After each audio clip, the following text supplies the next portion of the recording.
Hello, it's Gabriel Brown here. I want to do another podcast installation, a look into my life and how credit made my imaginations come true. Today I want to talk about something briefly. It was interesting to me. I had a encounter just a moment ago with a cashier at a Chevron gas station. I have this technique that I use. I'm a marketer at heart, a fixer by nature, and a credit repair or credit mentor by trade. And I typically, when I go in establishments, I have a stack of credit cards with me in a rubber band. And it's one of my marketing tactics where I'll pull out a stack of credit cards and I'll go through and find the one I want to use and pay for what I'm purchasing. And that will always strike up a conversation in restaurants and in country clubs, in high-end clothing stores, wherever. It'll strike up a conversation and people go, "Oh my God, why do you have so many credit cards?" And I say, well, I'm in the credit business, and this is a marketing tool. Like, it made you comment. Most people will stop me and comment about that. And so this time I happened to be in Chevron, and instead of taking a stack of cards in, I pulled out my Ritz-Carlton Black card, and I went in to purchase myself and a couple people in the office a Rockstar. Typically I don't drink Rockstar, but it was 3 for $5 and 2 people wanted one. It's typically 2 for $3.50 for a Rockstar, but now they have this new promotion, 3 for $5. So I bought 3, and I decided I would take the third one. So I hand the cashier my Ritz-Carlton Black card, and it's a very prestigious looking card. It's very heavy. It's made of all metal. And he said, "Wow, this is a nice credit card." And he's looking at me, and I'm dressed up in my suit. I typically go everywhere with a suit. And he says, "What do you do?" And I said, "I'm a credit mentor." And he says, "Oh, that's interesting. That's interesting." And then he says to me, "Well, why do you drink this stuff?" And I was shocked. I mean, I thought, well, this guy, is a representative of Chevron, and he's a cashier. And I would have felt ridiculed by his question, but I typically don't drink this stuff because I say it's bad for you. But since it was 3 for $5, I didn't feel ridiculed by the question. I just asked, "Well, why do you say that?" And he says, "Well, you look like a smart gentleman, and this stuff is crap." He was talking about the Rockstar. And I said, "Okay, but why do you say that?" He says, "Well, where do you think you get energy from, young man?" And I paused, and I said, "From herbs, eating the right mix of herbs and getting the proper rest." He says, "Nah, that's a pretty good answer, but that's not where you get energy from." And so I paused for him to tell me. He said, "Do you want to know?" And I said, "Yes, sir." He said, "You get energy from having a good heart." And I was stuck. I was just standing there. There's people in line, and he's having this dialogue with me, and he's not concerned with them. And the answer really made me think. And so he said it again. "You get energy from having a good heart." He says, "I'm 78 years old. I work over 50 hours a week and have been doing this all my life. I don't drink that crap. I don't drink this crap you're buying." And I didn't feel bad that I was buying it, and I didn't feel ridiculed, and I didn't feel bitter. I felt that the information that he gave me made me better. And I was thinking as I was leaving the place, some people tell you what you want to hear, and some people tell you what you need to know.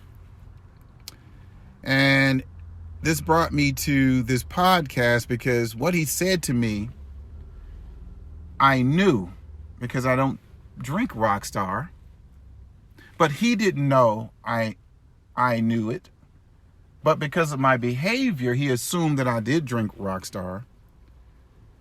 But it just was so powerful that he still took the time to tell me something that I knew, but because he didn't think I knew it, he took the time to go against the grain of what he was there to do, to be a cashier and to ring up sales and to inspire people to continue to buy more, just like Rockstar is inspiring people to buy more Rockstar, because they went from two for $3.50 to three for $5.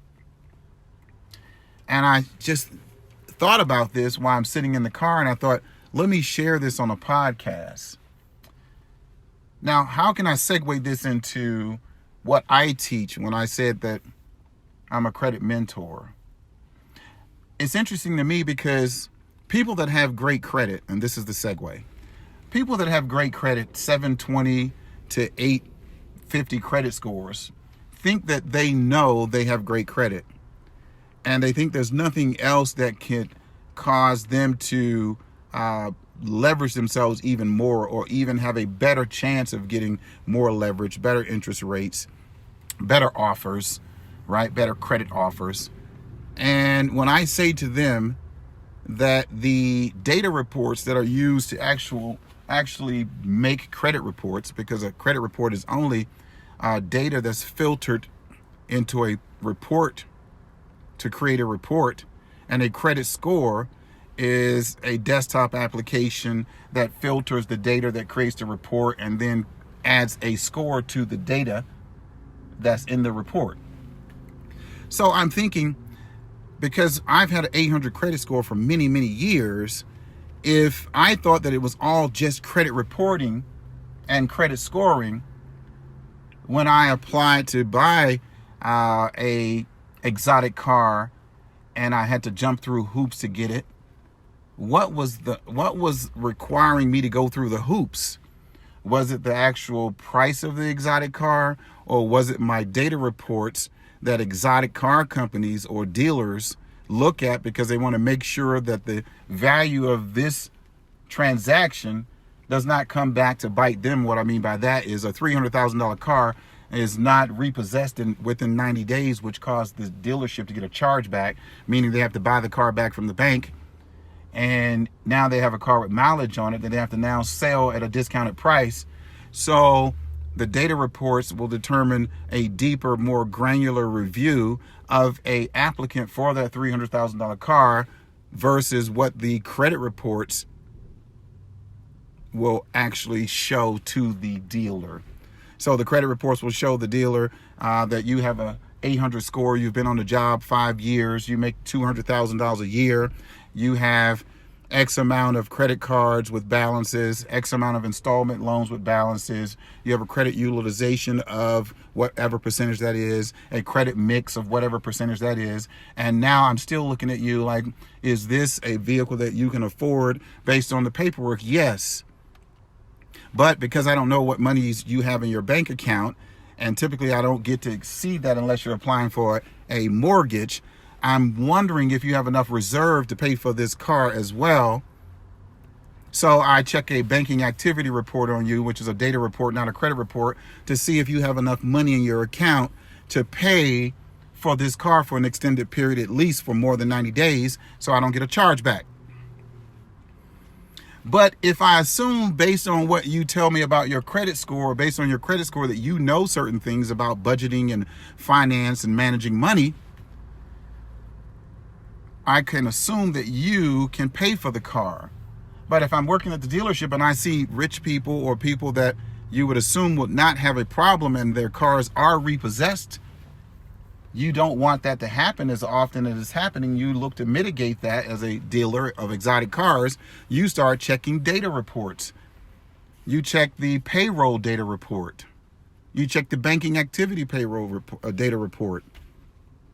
So now you're potentially declining someone that has an 800 score or a 740 score, and they're confused as why they're being declined. And it's because of the data reports, not their credit reports. So I try to approach people that have great credit and tell them about something that they potentially don't know about, which is data report repair, not credit report repair. And they say, oh, no, I have great credit. Just like the gentleman in Chevron attempted to advise me not to drink a Rockstar when I typically don't. But because I took the time to listen, he gave me some specialized knowledge, which I did need, that I didn't know, which was the energy he believes at 78 years old doesn't come from the caffeine or the fructose or the different ingredients in a Rockstar, but it actually comes from having a good heart. So that's my rant. I apologize for that, but I still want to offer to you, learn more about data reports, even if you already have great credit. It has the potential to positively affect you leveraging yourself. And it also offers you the ability to manage data about you that is circulating about you. You at least need to request those data reports to know what they're saying and to restrict them so you don't have reports circulating about you that could potentially create identity theft for you, because we know the three major bureaus, credit bureaus, the three major credit bureaus have been breached. And we know that other creditors or other Fortune 500 companies have been breached. So if not just for the reason of trying to get additional credit, but for the reason of trying to restrict your information so you don't have identity theft, I would learn about these data reports. If you have some questions or queries, you can reach out to me, support@secretwealthscore.com, support@secretwealthscore.com. Or for a limited time, you can gain access to the Wealth Score Academy, where I teach about 70 plus data reports. All right. It's for a limited time, 30-day access for $97. So $97, you can access the Wealth Score Academy for 30 days. And that's for a limited time. All right. You can go to Wealth Score Coach, wealthscorecoach.com. All right. And there you can get access to the Wealth Score Academy. All right. Look forward to seeing you at the upcoming master classes. And I hope to see you in the academy to teach and train you about the data reports that hopefully